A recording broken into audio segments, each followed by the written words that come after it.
once again the whole debate about the Covishield dosing gap that's come to light. The Kerala High Court has ordered the centre to allow a second dose of Covishield after a 4-week gap instead of 12. The government's asked to make changes in the CoWIN app so that they can actually reduce the dosing gap for those people who want it.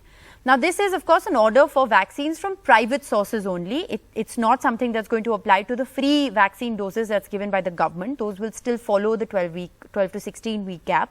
But the court has said that the question was whether private vaccinations, when you're paying for the vaccine, you could choose between early protection or better protection. And this has once again raised questions and doubts over this 12 to 16-week dosing gap. As you know, we have on the broadcast two doctors from Kerala and, of course, Dr. Ray as well. So let me get in a word on what this means. Dr. Jayakumar, to you first. What do you make of the Kerala High Court order? Do you think at a time when cases are rising in Kerala, this is something that is needed to give people the option, those who are paying for the vaccine, to get it earlier? If you want to have better immunity, you have to extend the date between two vaccinations. So minimum is 28 days. So maximum can be the minimum period. Right. Production in any vaccine for that matter. In US and all those places, they are giving primary vaccinations 2, 4, 6 months. In Kerala, in India, our schedule is 6 weeks, 10 weeks, 14 weeks. So better protection is offered if we extend the period to 2 months like that. That's for all vaccines.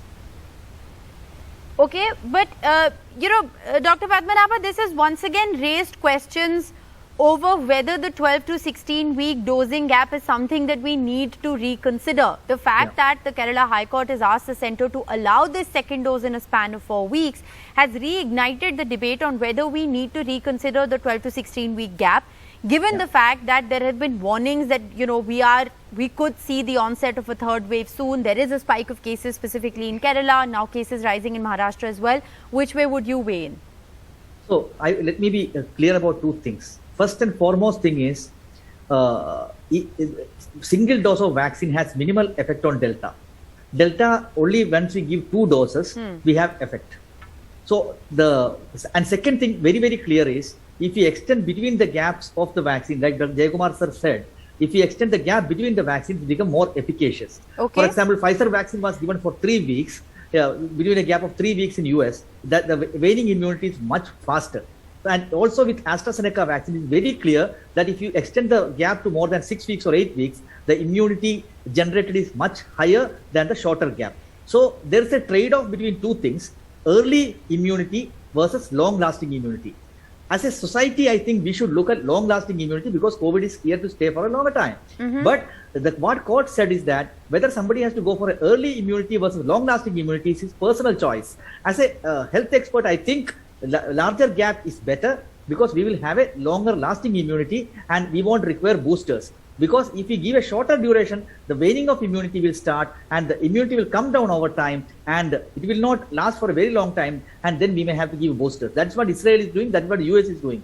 As India as a country, whether we can afford it is a big question. So I think as a personal choice, we should increase the gap between the 2 doses because you get a longer lasting immunity. But for an individual, for example, somebody is traveling abroad, he needs to have a certificate. Those kind of very exceptional cases, definitely they can give a shortened gap, provided that they should understand that their immunity is going to come down over a period of time. Dr. Ray, do you welcome this choice argument that give people who are paying for the vaccine an option between early protection or better protection?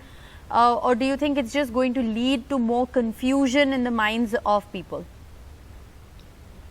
Not just the confusion. I think there's a problem in this, to look at public health measures in this way, that those who pay for it have a better choice or a different choice from those who don't pay for it directly. Finally, it's being paid for the people of this country. I mean, what does the government get the money from the people of this country, right? So for the vaccination program, it's not it's not generated by the ministers, it's generated by the people of this country. So I think there is a different choice that is given to different people who pay directly and don't pay directly is unfair for a public health system. I think there should be similar rules for everybody for vaccination program. In principle, you make a very pertinent point when you say why should different rules apply for those who pay and those who can't. But on a fundamental level, from a scientific point of view, where do you weigh in Right. as far as this dosing gap debate is concerned? Because it's endless. There have been 3 revisions. We've put Right. out what's happening Right. globally. Our dosing gap is the highest. We have this 84-day gap, which is the highest that AstraZeneca is being given anywhere in the world. True. So what does the evidence tell us? The evidence has varied a little bit, but broadly the evidence suggests that the best immune response to this vaccine is between 8 to 12 weeks, going up to 16 weeks. Okay. So if you balance the increasing the rate of vaccination and the best possible immune response, balance probably anywhere between 8 and 12 weeks, and that's what most countries are doing. Okay. The 12 to 16 weeks probably was extended also because of the fact that we were running out of vaccines.